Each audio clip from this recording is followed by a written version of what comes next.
안녕하세요, 사월이 아빠입니다. 오늘 리뷰해볼 작품은 미국의 작가 마거릿 미첼의 1936년작 바람과 함께 사라지다 입니다. 영화로 큰 인기를 얻은 작품이죠. 그래서인지 원작이 소설이라는 사실을 모르는 분도 은근히 많은 작품입니다.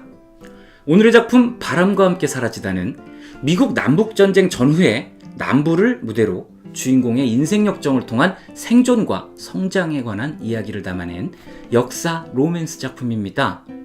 20세기에 가장 많이 팔린 소설에 랭크된 작품으로 총 5부로 구성이 되어 있는데요. 분량은 제가 읽은 책이 상하 2권 1300페이지 정도 됩니다. 작품 집필에는 10년이 걸렸다고 합니다. 그렇게 1936년에 출간이 되었고 6개월 만에 100만 부 판매를 넘어섰고요. 30여 개국에서 10여 개 언어로 번역 출간됐습니다. 이듬해인 1937년에 퓰리처상과 미국 도서판매협회상을 받았고요. 출간 1년 만에 150만 부 판매를 돌파한 후에 지금까지 40여 개국에서 총 3천만 부 이상이 판매되는 대기록을 수립했습니다. 1939년에 영화로 제작이 됐는데요. 빅터 프레밍 감독, 비비안 리, 클라크 케이블 주연의 영화. 이 영화가 제12회 아카데미 시상식에서 8개 부문을 휩쓸어버리기까지 했습니다. 작가를 소개하겠습니다. 이름 마가릿 머널린 미첼. 1900년 미국 애틀란타에서 변호사인 아버지와 여성 참정권론자인 어머니 사이에서 태어났어요. 어린 시절부터 이 가족들의 영향을 받아서 미국 남부 역사에 좀 흥미를 갖고 있었고요. 남북전쟁 당시의 인물이나 상황 등에 대한 이야기를 듣고 관련 도서를 읽으면서 성장했다고 합니다. 14살 때부터 문학 관련 활동을 시작을 했는데요. 16살 때 자신이 집필한 연애소설을 남친에게 헌정하기도 했습니다. 이후 1918년에 육군 중위와 약혼을 했습니다. 그런데 약혼남이 1차 세계대전에 참전했다가 전사했어요. 마거릿 미첼은 얼마 후에 의사가 되기 위해서 의대에 진학을 했죠. 재학 중엔 어머니가 돌아가시는 바람에 학업을 중단했어요. 곧이어 1922년 명문가의 자제와 결혼을 합니다. 하지만 가정폭력 등의 문제로 이혼을 했고요. 이혼 후에 기자로 일을 하다가 직장 동료하고 결혼을 해서 얼마 후에 전업주부가 됐습니다. 약혼, 결혼, 이혼 모두 다른 사람하고 경험을 했네요. 보통 소설 작품에 대해서 자료를 찾아보면 작품 안에 어떤 형태로든 작가의 삶이 투영되어 있는 경우가 많이 있습니다. 아예 자전적 작품 이렇게 얘기하는 경우도 있죠. 지금 떠오르는 작품으로는 헤르만 헤세의 수레바퀴 아래서, 찰스 디킨스의 데이비드 코퍼필드 정도가 떠오르는데요. 바람과 함께 사라지다는 자전적인 작품이라고 하지는 않습니다. 그렇지만 개인적으로 생각할 때 전쟁 중에 남편이 죽고 재혼하고 그런 부분들을 생각해보면 일정 부분 작가의 연애와 결혼에 대한 경험이 반영이 되어 있다, 그런 생각도 듭니다. 줄거리를 알아볼게요. 작품의 주인공은 스칼렛 오하라라는 너무나 아름다운 여성입니다.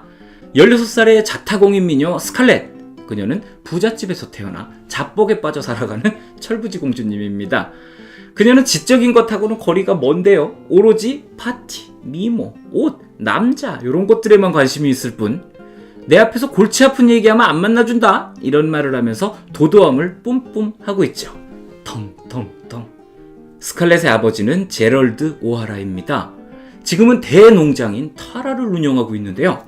젊은 시절에 유럽에서 살인을 저지르고 맨몸으로 미국으로 도망쳐와 인디언들을 몰아내고 대농장을 건설한 인물입니다. 그리고 또 한 명의 주인공, 이웃 농장 아들 애슐리가 있습니다. 큰 키에 매력적인 눈빛, 반듯한 예절까지 갖춘 애슐리. 그는 지적인 것을 추구하고 독서, 음악 감상을 즐기는 인물입니다. 스칼렛하고는 정반대 스타일이죠. 그런데 스칼렛은 그런 그를 좋아하고 있습니다. 그러던 어느 날 애슐리가 멜란이라는 여성하고 약혼을 했다는 소식이 들려왔습니다. 한 발 늦은 건가요? 아니요. 스칼렛은 전혀 당황하지 않습니다. 어차피 자신이 고백을 하는 순간 약혼은 없던 일이 될 것이다, 이건데요. 그렇게 스칼렛은 애슐리에게 고백을 했습니다. 나 너 좋아해. 고백을 받은 애슐리. 스칼렛, 나도 당신을 좋아해요. 하지만 결혼이라는 것은 그것만으로는 부족해요. 수준이 비슷한 멜라니와 결혼할 겁니다. 천하의 스칼렛 오하라가 까였네요. 부글부글. 그때였습니다. 근처에서 이 모습을 우연히 엿보게 된 30대 남성 레트 버틀러가 다가와서 말을 거는데요. 오, 친애하는 오하라 아가씨, 감탄할 정도로 활기 넘치는 당신에게 경의를 표합니다. 아니, 열받아 죽겠는데 이 아저씨 뭐지? 스칼렛은 자존심이 상해서 뚜껑이 열렸습니다. 복수할 거야! 결국 스칼렛은 애슐리와 결혼을 하게 된 멜라니의 오빠 찰스와 결혼을 발표합니다. 그동안 수많은 남자들의 청혼을 거절했던 스칼렛, 사랑 없는 결혼을 발표한 건데요. 그렇게 품절녀가 된 스칼렛, 얼마 후에 임신을 했습니다. 그런데 하필 그때 남북전쟁이 시작됐어요. 남편은 전쟁터로 떠났습니다. 스칼렛은 애틀란타에서 머물면서 아들을 낳았습니다. 그리고는 그곳에서 남편의 전사 소식을 듣게 됩니다. 이제 남북전쟁은 남군에게 불리해지고 있습니다. 결국 스칼렛이 있는 곳까지 포위가 되고 말았는데요. 위험해졌어요.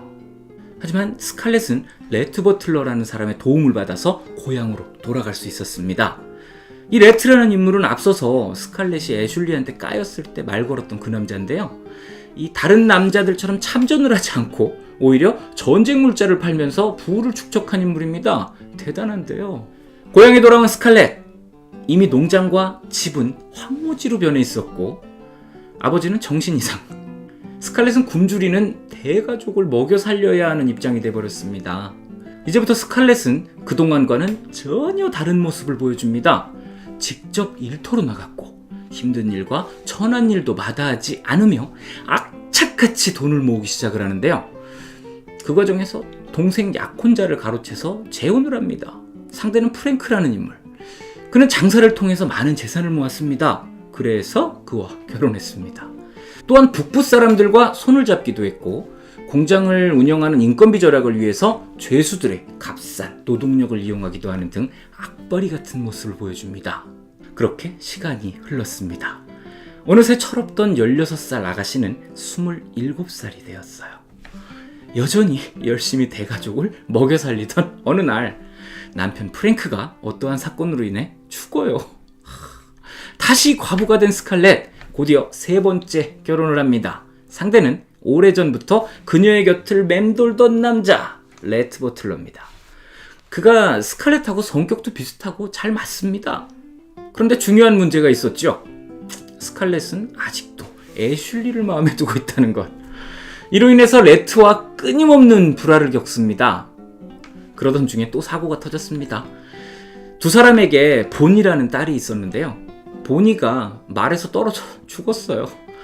참, 이 계속되는 불화 때문에 힘들어하던 남편 레트는 이번 일을 계기로 스칼렛과 갈라서기로 결심합니다.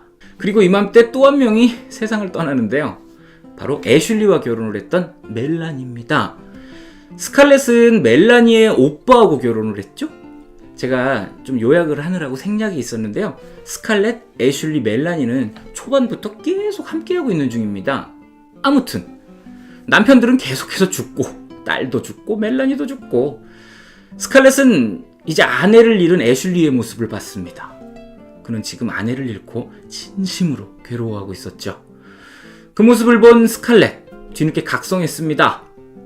지금껏 애슐리는 자신을 사랑하지 않았다는 것, 그리고 진짜 내 사람은 레트라는 것.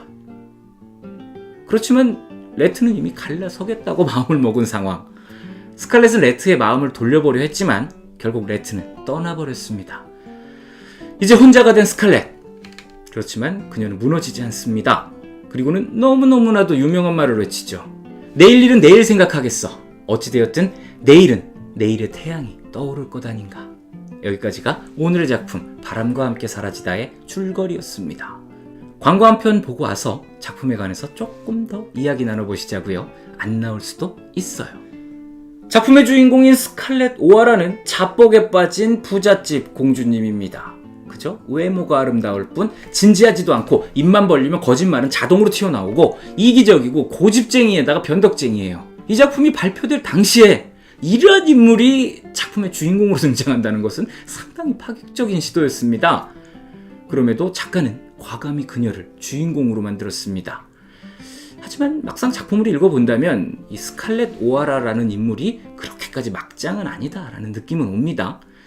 철부지 공주님이었지만 막상 집안이 망하고 자신이 가족들을 책임져야 할 상황이 되자 악바리로 변해서 모두를 먹여 살리잖아요.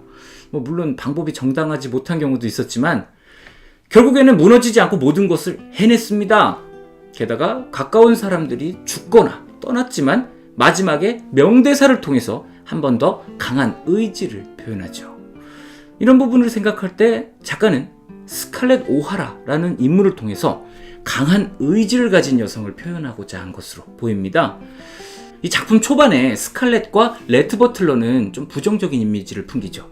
반대로 지적이고 진지한 애슐리, 멜라니 등은 긍정적인 이미지를 구축했습니다. 하지만 황무지가 된 고향에 돌아온 이후로 이 두 그룹의 이미지는 반전돼 버립니다. 현실 앞에 당당히 맞서 앞으로 나가는 주인공과 그녀에게 빌붙어 사는 무능한 인물들. 작가는 이런 전례 없는 독특한 주인공을 통해서 인간 유형에 대해서 조금은 다른 관점을 제시하고 있다고 생각합니다.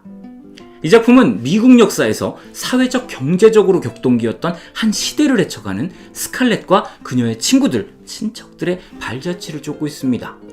하지만 작품이 노예 소유주의 관점으로 이 흑인 생존권 투쟁을 진압한 백인들의 잘못을 정당화하며 남부 대농장에서의 삶을 이상적인 전원사회로만 묘사한 것, 그것으로 인해서 문화적 논란의 대상이 되기도 했어요.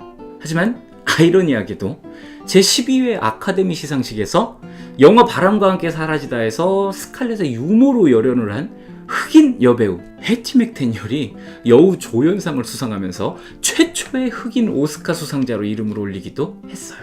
네, 여기까지가 오늘의 작품 바람과 함께 사라지다의 리뷰였습니다.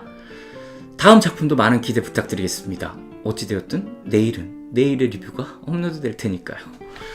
저는 또 다른 작품으로 여러분을 만나러 오겠습니다. 즐겁게 감상하셨다면 구독, 좋아요, 알림 설정까지 꼭 부탁드립니다. 감사합니다.